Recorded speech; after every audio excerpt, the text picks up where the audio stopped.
Hello friends, எல்லோரும் நல்லா இருக்கீங்களா? இப்போ நம்ம பழம்பூரி தாங்க செய்ய போகிறோம். வாங்க பழம்பூரி எப்படி செய்யலாங்கிறத பார்க்கலாம். பழம்பூரி நான் ஒரு 5, இது வந்து நேந்திரம் பழங்க. நேந்திரம் பழத்தை நான் ஒரு 5 எடுத்து வச்சுருக்கேன். இப்போ பஜ்ஜி போடுறதுக்காக பஜ்ஜி மாவு கொஞ்சமாக இருக்குது, அது பத்தாதுங்கிறதுக்காக நான் மைதா மாவு கொஞ்சம் போட்டுக்கிட்டேன். மைதா மாவு போட்டதுக்கப்புறம் கொஞ்சம் சிறிதளவு உப்பு போட்டுக்கலாம்.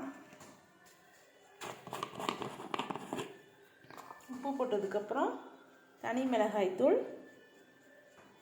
காரத்துக்காக தனி மிளகாய் தூள் சிறிதளவு.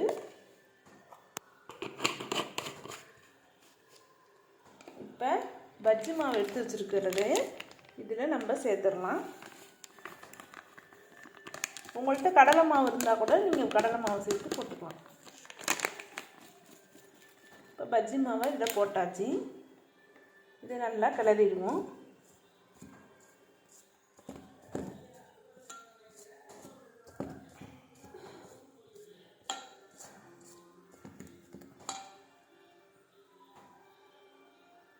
இப்போ எடுக்காத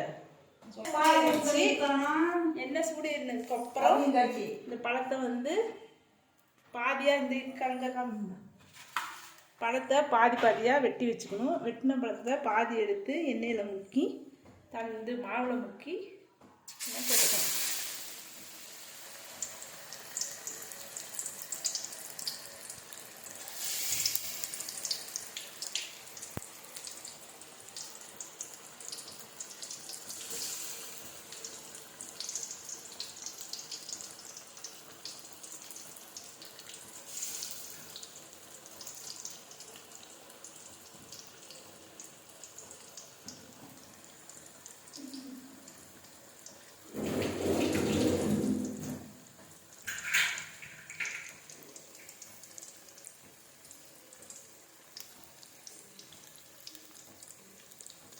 பார்த்தீங்கன்னா பழம்பூரியை மாவில் முக்கி எண்ணெயில் போட்டாச்சு. அதை திருப்பி போட்டுக்குவோம்.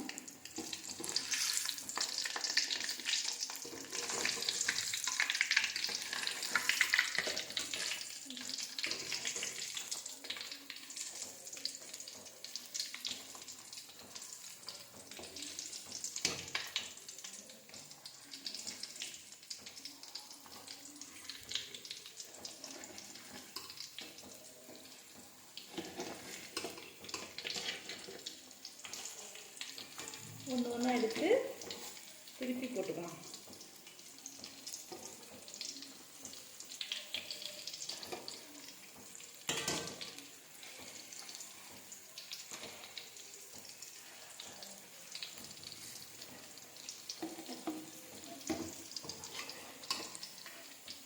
போட்டாச்சு. திருப்பி போட்டு நல்லா வெந்துக்கிட்டு இருக்கு.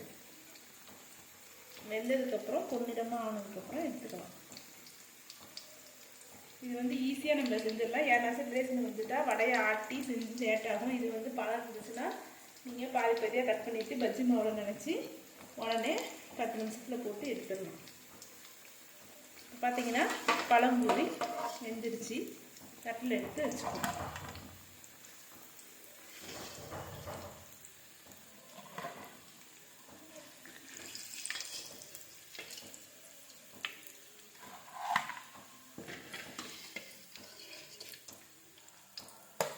ஃப்ரெண்ட்ஸ், இன்னொன்னையும் எடுத்து நம்ம போட்டுக்கலாம். பார்த்திங்கன்னா சீக்கிரம் வேலை முடிஞ்சிடும். இப்போ நம்ம மீதி இருக்க மாவையும் மீதி இருக்க வாழைப்பழத்தையும் எண்ணெயில் முக்கி போட்டுருணும்.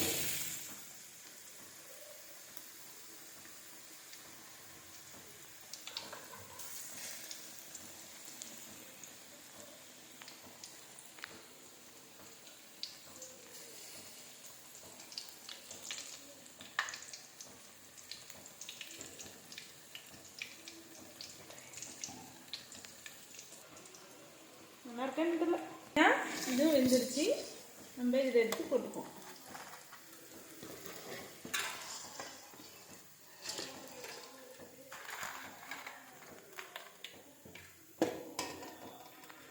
பார்த்தீங்கன்னா சுட்டாச்சு ஃப்ரெண்ட்ஸ். இந்த மாதிரி ஈஸியாக வீட்டிலையே நம்ம பழம்பூரி ரெடி பண்ணிடலாம்.